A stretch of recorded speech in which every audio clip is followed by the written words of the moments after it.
La siguiente estará a cargo del profesor James Hameland. Ya le introduje hace relativamente poco, pero vuelvo a nombrar que el profesor James Hameland ha sido catedrático de Historia en la Universidad Autónoma de Madrid, ahora es profesor emérito en el mismo departamento, es doctor en Historia por la Universidad de Princeton, ha sido profesor en la University of Florida at Gainesville y ha publicado numerosos libros, los que cité anteriormente. Como vamos un poquito más de tiempo, le doy rápidamente la palabra al profesor James Hameland. Perdón, su ponencia está titulada La reconquista espiritual de Inglaterra en la época de Felipe III, entre Luisa de Carvajal y las Reformed Spaniards.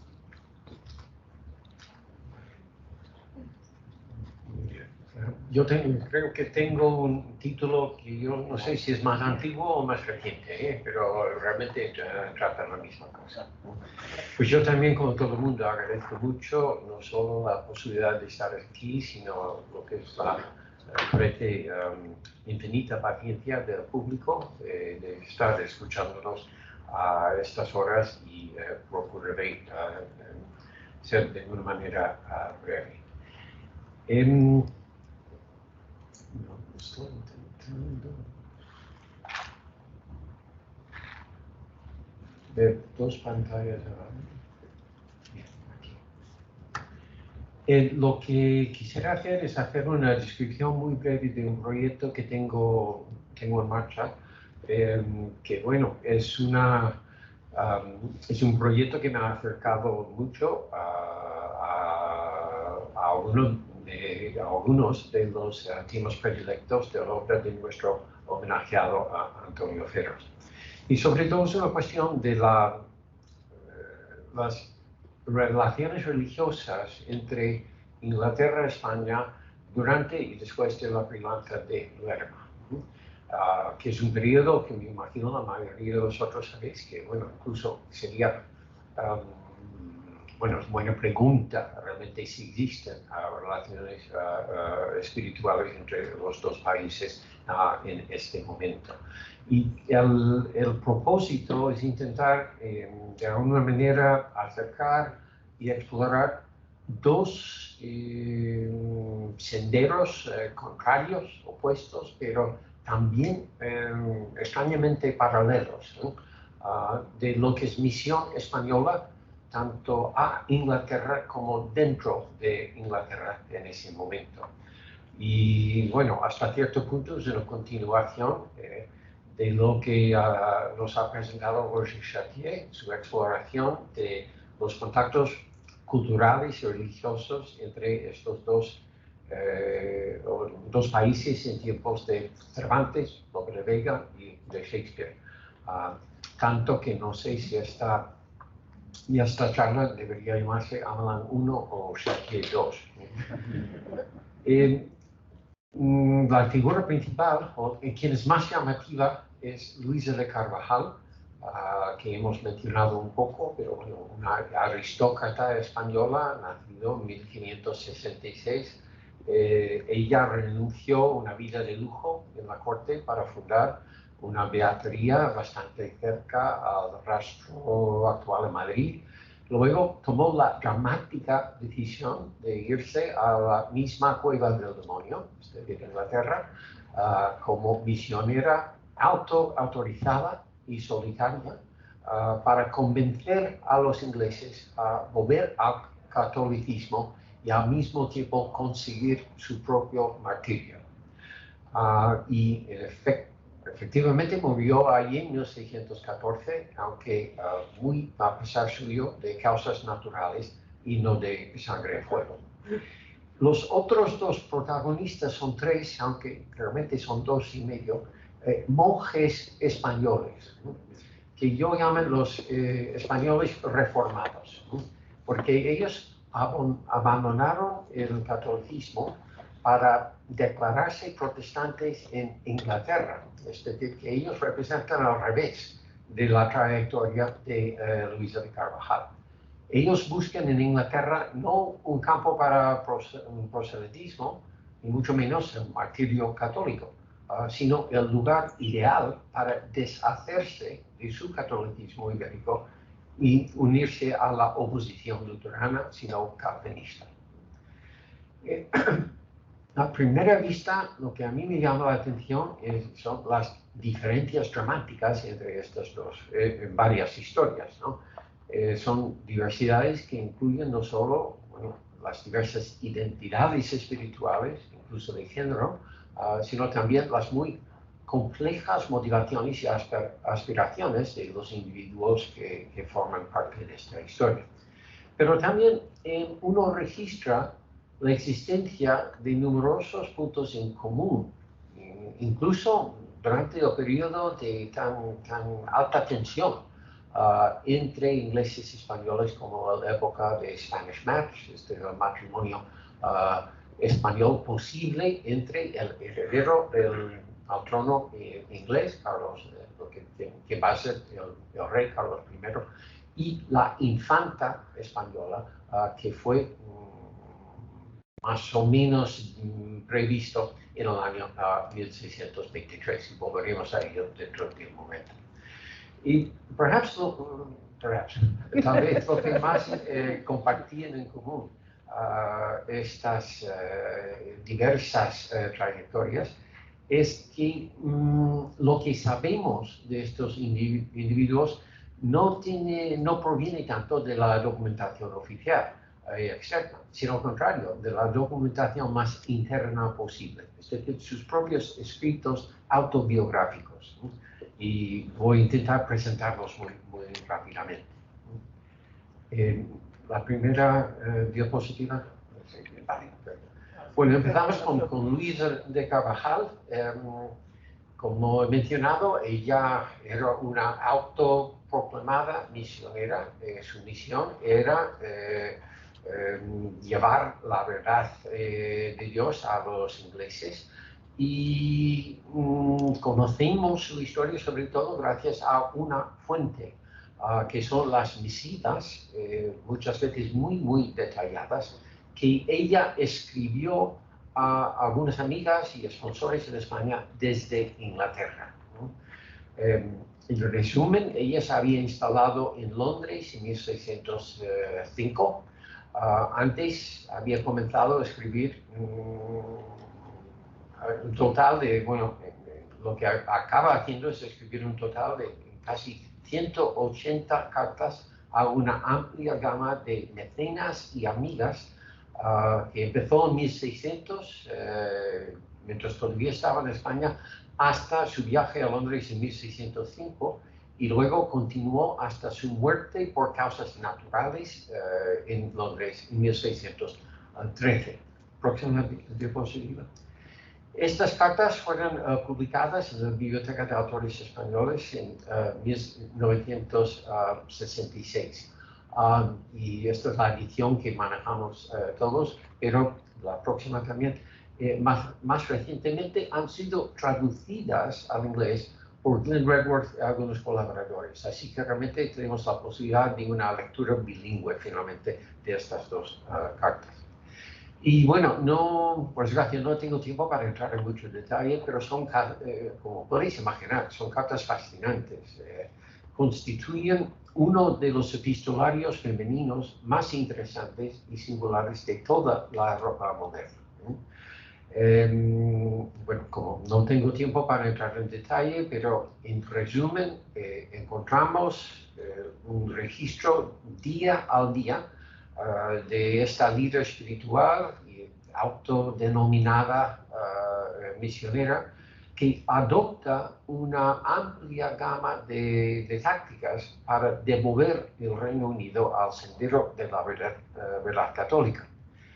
Y estas cartas están escritas incluso con muchísima eficacia estilística, que incluye no poco dramatismo en la narrativa de sus contactos con sus enemigos ingleses.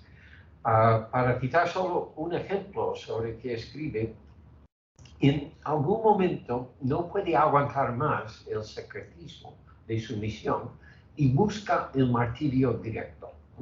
Entonces va a la calle mayor de Londres, de Cheapside, empieza a predicar en voz alta la verdad católica y viene inmediatamente detenida.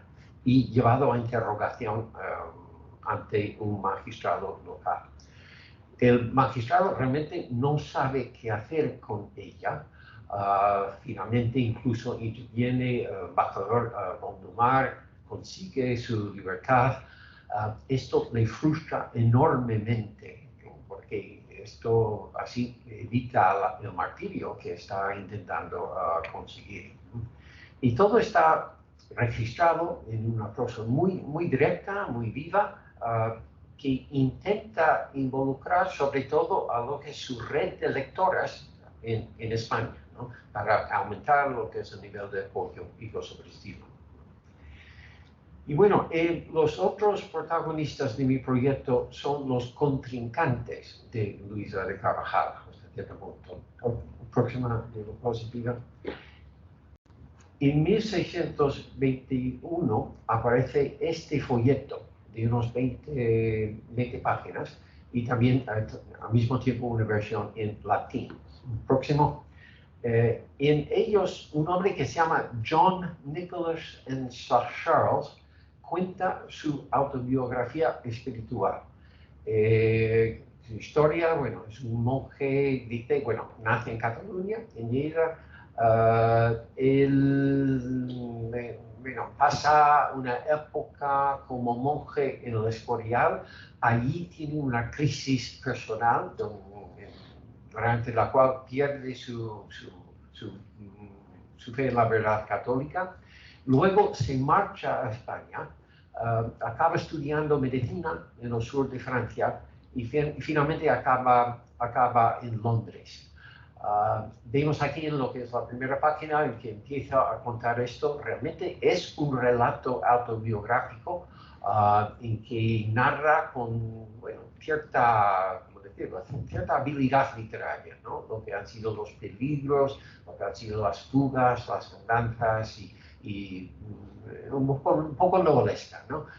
De cómo llegaba finalmente a Inglaterra, donde se dirige a las autoridades para pedir ayuda, ¿no? Entonces, bueno, la próxima también, ¿no? Luego, 2 años después, en el año 1623, aparece otro folleto muy parecido al primero, y también con versión en inglés y también una versión en latín, ¿no? Y esta vez escrito por otro monje español, bajo el nombre, en este caso, de Fernando Tejeda, ¿no? Y el formato es exactamente lo mismo, ¿eh? El mismo tipo de, mismo tamaño, mismo 20 páginas, pero el contenido es muy diferente de lo que ha sido el modelo de Nicolás. En este texto, la parte autobiográfica es muy reducida. Incluso está reducido solo una página al final, donde el autor no nos dice realmente gran cosa sobre su vida. Al contrario, dedica casi la totalidad del texto, el resto, a explicar las razones por qué ha abandonado la fe católica. Próximo. Este mismo autor luego publica varias obras de polémica anticatólica en los años siguientes. Por ejemplo, esta obra aquí, The Miracles Unmasked, los milagros descifrados, ¿no? O desmascarados, ¿no? Que es una obra que revela los fraudes que hay detrás de los milagros católicos. Y también cuenta su experiencia. Él había sido monje agustino en Burgos, y él cuenta cómo los monjes montan milagros falsos allí en devociones muy conocidas y cosas por el estilo. Realmente no llegamos a intuir su identidad real hasta 1633, cuando publica, la próxima, en Ámsterdam, esta obra que lleva por título su apellido auténtico, que es Carrascón, ahí arriba.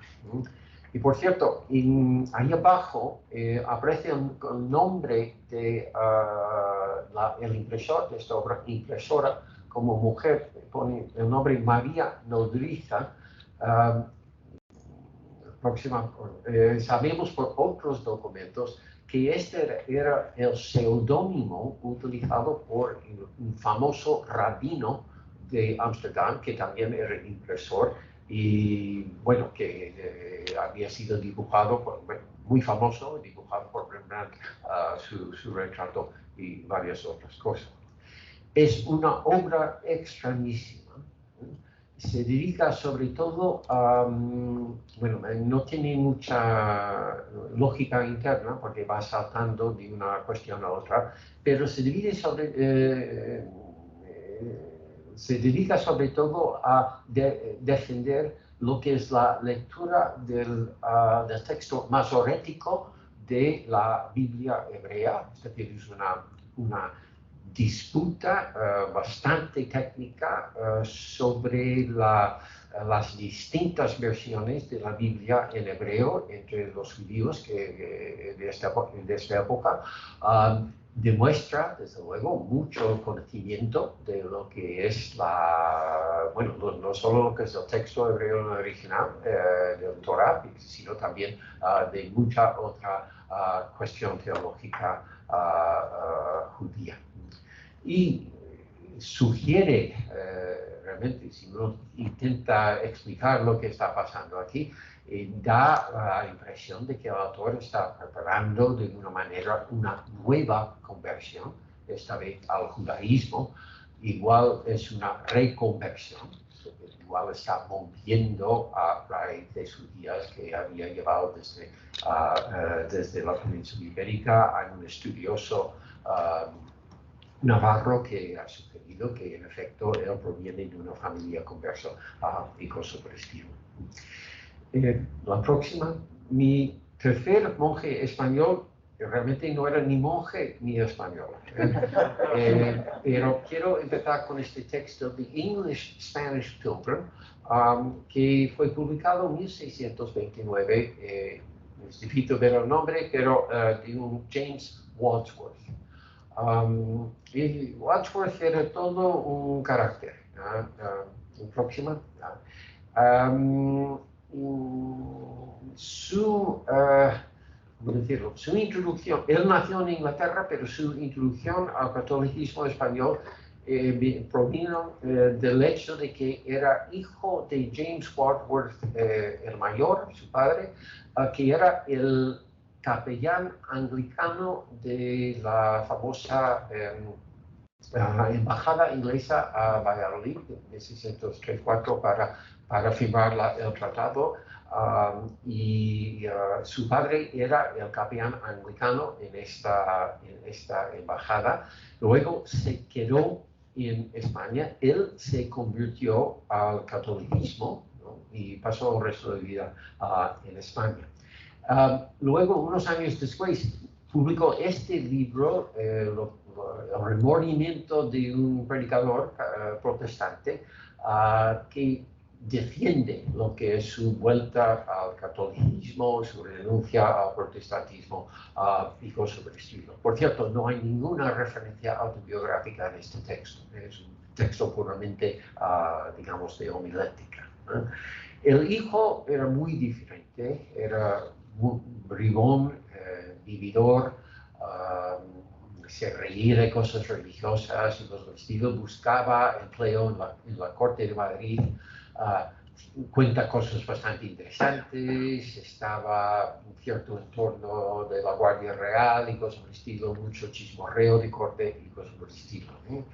Y finalmente él decide que no encuentra lo que está buscando en España y decide volver a Inglaterra, viaja por Francia para volver, hay toda una serie rocambolesca de aventuras pintorescas y cosas por el estilo. Llega a Inglaterra, él no tiene gran ocupación, así que se dedica a delatar a amigos católicos de la familia Bueno, algunos de ellos no solo son encarcelados, algunos son ejecutados por su adherencia a la fe católica. Bueno, mi plan es reunir todos estos textos y, bueno, escribir un libro sobre ellos y algunos otros casos de viaje entre Inglaterra y España durante este breve periodo que tiene como su epicentro precisamente lo que es el matrimonio español, the Spanish Match, de 1623. Es decir, es un periodo marcado por mucho flujo, mucha movilidad, muchos cambios en la coyuntura política, militar, incluso religiosa, y yo creo que lo que demuestran también estos casos individuales, muchos cambios back and forth, ¿no? En lo que es identidad religiosa y confesional. También es un periodo de estos y muchos otros contactos y trayectorias individuales entre ingleses y españoles en ambos países durante un periodo muy, muy inestable, incluso inquieto en términos espirituales, además de políticos. Y bueno, quiero que sea una historia no solo política o religiosa, sino también social. Y la próxima, por lo que he visto, no tenemos ningún estudio de los españoles que viven en Inglaterra en esta época, ¿no? Aunque tenemos datos muy interesantes. Los ingleses, la burocracia inglesa produce una serie muy interesante que se llama The Returns to Aliens, y es el registro de los extranjeros que vienen registrados cuando hacen la comunión anual en su iglesia parroquial, ¿no? Y es decir, que a partir de documentación muy a ras de suelos, desde la documentación parroquial, podemos empezar, como mínimo, a reconstruir lo que es la presencia de españoles sueltos, ¿no? En, como mínimo, las ciudades españolas. Os doy unos ejemplos aquí de los returns, de algunos individuos que aparecen normalmente con nombres ingleses, así que si trabajas con la documentación directamente, a veces no viene señalado, pero resulta que son españoles que se han afincado en Inglaterra y también han asumido esta nueva identidad. Bueno, la idea es también complicar la lectura de fuentes autobiográficas, ¿no? Es decir, que las fuentes autobiográficas son maravillosas para contarnos cosas que no encontramos en muchos tipos de documentación oficial, pero también son fuentes que hay que coger con pinzas, ¿no? Es decir, que tienen sus propios problemas o propios desafíos, digamos, de lectura, ¿eh? Y nosotros estamos muy acostumbrados, incluso demasiado, a asociar la escritura autobiográfica con su retórica de sinceridad, del énfasis del conocimiento personal del autor por parte del lector, gracias al acto de autorrevelación que hace el autor mientras escribe su texto. Y muchas veces nos crea trampas en las cuales es muy fácil caer, ¿no? Y esto se ve, por ejemplo, con mi primer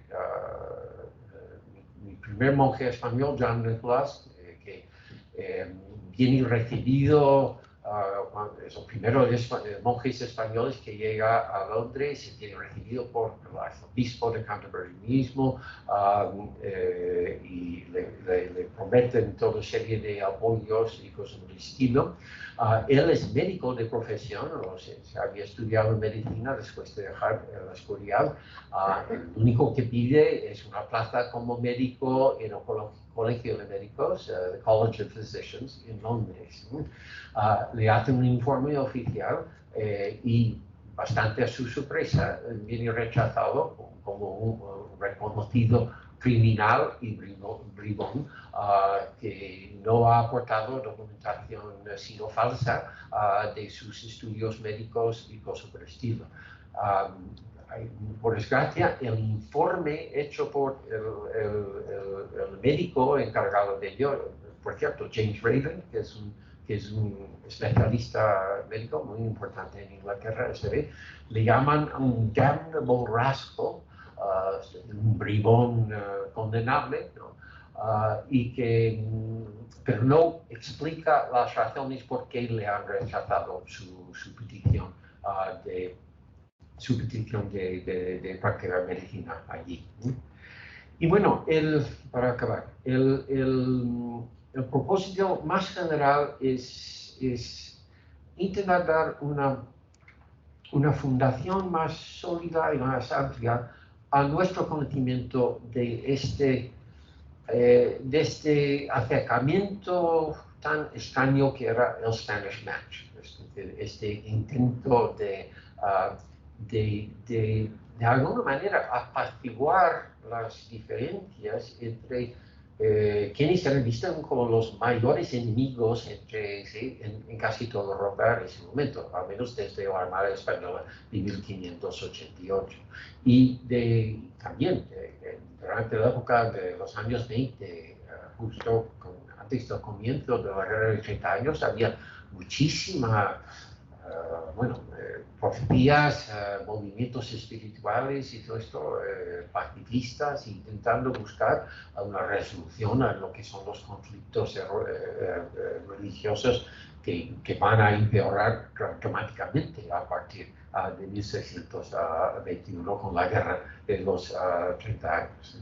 Así que lo que intento hacer es dar, explorando lo que son estas facetas, digamos, poco más, poco menos convencionales, ¿no? Una fundación más sólida y amplia a nuestro conocimiento del Spanish Match, este extrañísimo proyecto de matrimonio entre el príncipe heredero de Inglaterra, la hija del rey de España, que da lugar a una auténtica última guerra de panfletos de Inglaterra en 1623. Además, de uno anterior no hay.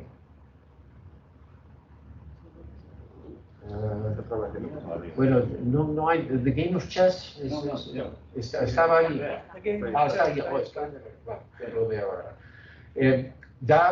Da lugar realmente a lo que es una de las obras maestras de todo el teatro jacobino, es decir, la época de Shakespeare, ¿no? Que es esta obra de Thomas Middleton, A Game of Chess, una partida de ajedrez, que trata de una manera, trata las relaciones entre España e Inglaterra, y realmente es la más importante, con casi la única excepción sería precisamente la novela de la española inglesa de Cervantes, de la cual hemos oído hablar antes. Siempre es fascinante trabajar, jugar con estas conexiones, sobre todo cuando uno está haciéndolo con la obra de Shakespeare, con Cervantes, con escritores realmente de muchísimo interés. Incluso comparten los mismos impresores. Walter Burr es el mismo impresor tanto de la obra de uno del otro en Londres. Y bueno, con esto acabo. Gracias.